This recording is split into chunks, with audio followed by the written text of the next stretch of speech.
Hi everyone. In this video, I'm going to introduce you to the idea of an inverse function. And by the end of the video, you should be able to identify inverse functions and explain what they are. But first, I'm going to remind you of what is a function, because that can help us understand what the inverse of a function. There are all kinds of functions that we study. We study linear functions, quadratic functions, exponential functions, rational functions, radical functions, all kinds. But what you really need to know is a function is just a rule. A mathematical rule in this case. Okay, such as the example below, you have f of x, which remember that f is just the name of the function. And this rule says you take the input, okay, remember that x is the input, you subtract 1 from it and divide it by 2.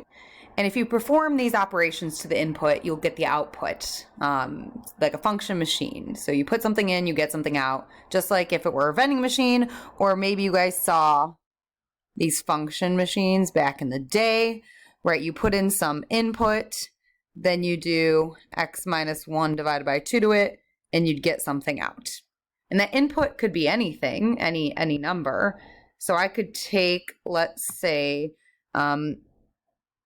I don't know, I could take, I'll do 5, right? If I take 5 and I plug in this function, the machine works and then you get some output. Okay, the way we'd write that is f of 5, okay, input going in the parentheses. You'd plug 5 into the function then to find the output. 5 minus 1 is 4. 4 divided by 2 would give us 2 as the output. So if you plug 5 into the machine, you'd get 2 out. That's all a function is. Plug in 5, get out 2. Okay, and you could do this a bunch of different times. We could plug anything in. So I could plug in, I don't know, maybe -1. Let's do one more just for fun. If you do that, it'd be -1 is the new input. Then you subtract 1 from it and divide by 2. -1 minus 1 is -2. Divided by 2 is -1. Okay, so if your input is -1, your output is also -1. That's all a function is you have an input, you perform a rule to it, you get an output. Okay. Key to understanding inverse functions is understanding this idea. The reason for that is because an inverse function is a function that works in reverse. I'll even write that down. Works in reverse. And interestingly enough, you already know a lot about inverse functions. So you already know about working in reverse. So what's the reverse of subtraction? It's addition. What's the quote unquote reverse of division? It's multiplication. What's the reverse of a square? It's a square root, right? Those are inverse operations which help us figure out inverse functions. So if we wanted f of x to work in reverse, instead of dividing by 2, we would multiply by 2. Instead of subtracting 1, we would add 1. Right? And that would give us our inverse function, or the function that works in reverse or backwards, however you want to think about it. So we're going to get to that in a second, but first some notation. So f of x is the notation for function. Inverse function we write as this. Okay, it doesn't have to be f, it could be g, it could be h, it could be p, whatever. That's just the name of the function, just like the name of this function is f. So f is the function. This -1 is the symbol that means inverse. So instead of saying f raised to the negative first, this means f inverse of x. So you would say that f inverse of x. So not that different than function notation, you just have the -1 that means inverse function, which you see down here. Now let's build on what that is a little bit more. So if an inverse function works in reverse, let's think about how this function worked in the first place. Right, going back to my function machine here, if you plugged in 5 to this function, your output was 2. Right, so we work in this general direction that I highlighted. If you want the inverse function, you're going to work in reverse. So if you take 2, you want to go back to 5. Okay, so we're going to go the other direction through the machine to reverse it or undo it. Right, or if you plug in -1, going forwards, we'd go from -1. Well, the output was also -1 coincidentally. The inverse function, then you'd start with the output and you'd end with the input. Okay, so let's kind of write that out a little bit more mathematically. The function we were dealing with, I know I called it f of x, but remember that's just another notation for an output, which you can also say is y equals, and this was our function. Now, the inverse of, so this is our function, but the inverse of this, okay, the inverse of this, you're going to start with the output and get the input. So in inverse functions, the inputs and outputs reverse or change, which the input is x, the output is y. The inverse of it would flip-flop. So the output would be x and the input would be y. Okay, stay with me for a second here. We're going to kind of talk about how that makes sense. Now, in addition, I said inverse functions undo each other or work in reverse, just like inverse operations are like adding and subtracting, multiplying, dividing. This works just like solving a function, because when you solve a function, you're undoing the operations. So if I wanted to solve and isolate the y instead of the x, okay, in order to get rid of divide by 2, we would multiply by 2, because those are inverse operations, they undo each other.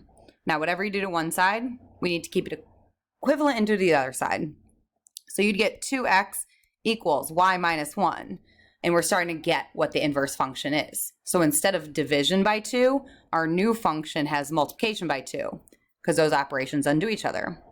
Okay, to get y by itself, you have to add 1 to both sides, because subtracting 1 and add 1 undo each other. So you get 2x plus 1 equals y. This is the inverse of the function we discussed above, which actually makes sense if you think about it. Because if inverse functions reverse each other or opposite, undo each other, whatever you want to call it, instead of dividing by 2, we should have multiplication by 2, which we do right here, 2 times x. Okay, instead of subtracting 1, x minus 1, you should have adding 1, which you do right here. All inverse operations are represented. So this is the inverse function, okay, of our original function.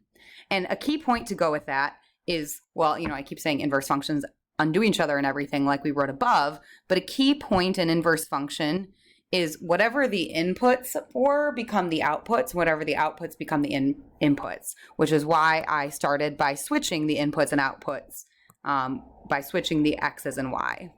So inputs of original function become the output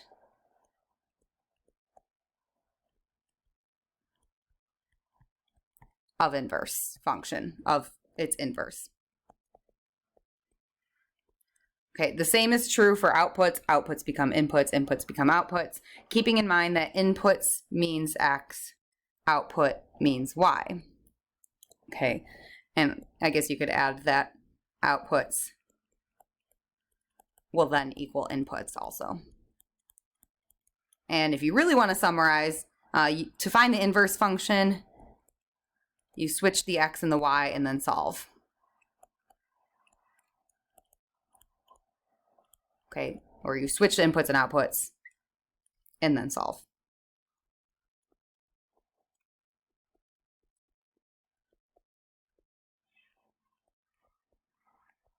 Or isolate, solve, isolate the variable. Okay, whatever makes most sense. And I'm going to prove to you that this is true by filling out the table we have above here. Okay, so going back to the table, I've already started the first table, so x and f of x would be the original function. And then the inverse would be x, and then, f of negative 1 we learned is the inverse notation. So this is the original table versus the inverse table. In the original table, if you plug in 5 to the function, we learned that our output was 2. If we plugged in negative 1, our output's negative 1, so that's not great data. Let's do a couple more. Let's say you plugged in 3 to the original function. You'd have 3 minus 1, which is 2. 2 divided by 2 is 1. Just for one more, let's say you plug in negative 3. Negative 3 minus 1 would give me negative 4. Divided by 2 is negative 2. Our inverse function. Okay, right? We learned that our inverse function, so here's our original. Our inverse was y equals 2x plus 1. Okay, we can use this inverse function to fill out the table for the inverse, and we're going to see what happens here. Let's get a little bit more room here. So if y equals 2x plus 1 was the inverse of this guy here, Okay, let's say we plug in 2. Okay, that would be our input of 2, and our output, our y value, be 2 times 2 is 4, plus 1 is 5. So if we plug in 2, our output is 5. Okay, let's say we plug in 1. That'd be 2 times our new input is 1 plus 1, which 2 times 1 is 2 plus 1 is 3. So if we plug in 1, let's do this. Let's be really obvious. If we plug in 1, our output's 3. And just for good measure, I'm also going to plug in -2 to our inverse. So that'd be 2 times -2 plus 1, which 2 times -2 is -4 plus 1 is -3. Okay, so if I plug in -2 as our input to our inverse, the inverse output would then be -3, which what do you notice here if I fill out these two tables for these two functions? Hopefully you're saying, hey, the x's and the y's have flip-flopped, or they've reversed, or whatever you want to say. And that is true, because for an inverse function, the input of one is the output of the other, as we saw below when I solved for the inverse functions. The x's and y's flip-flop. However you want to put that in your own words, I'd write a note to yourself in the key points for this video. Okay, so that's an overview of what inverse functions are. Not too new from things you already know. Inverse operations are the key to understanding inverse functions. So if you know inverse operations already, you can kind of identify what the inverse function is going to look like.